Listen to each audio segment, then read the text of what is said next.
Former Deputy Governor of the Central Bank, Wijeyawardene, says that the government is beginning to interfere in the affairs of the Monetary Board through the budget. He expressed these sentiments during a special seminar held in Colombo last evening.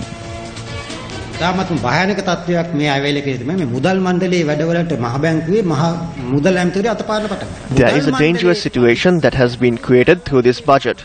The Minister of Finance has begun to interfere in the affairs of the Monetary Board. The collection of revenue takes place under the Monetary Board and a new mechanism for this purpose is being developed.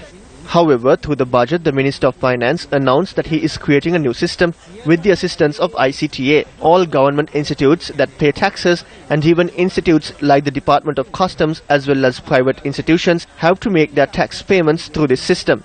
This is the problem that I have.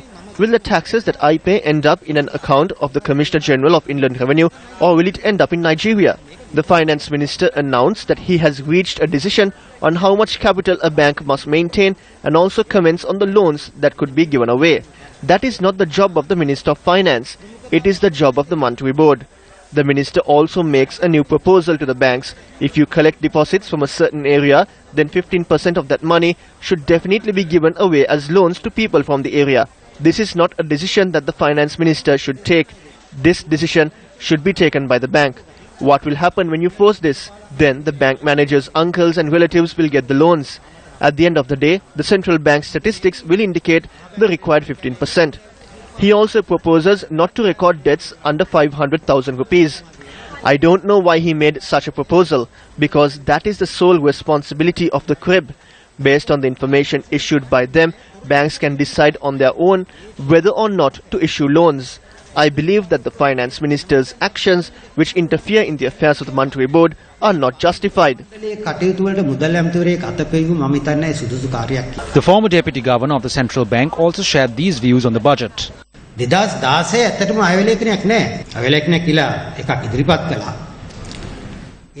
There was no budget for 2016. There was one that was presented, but a majority of the proposals were taken back before it was passed. It was the Prime Minister that made this decision, not the Finance Minister. We would have been happy if the Finance Minister explained what happened in 2016 during the 2017 budget speech. Although the Finance Minister is unaware, there are glaring holes in this budget. One such issue is the amount of money allocated for ministers.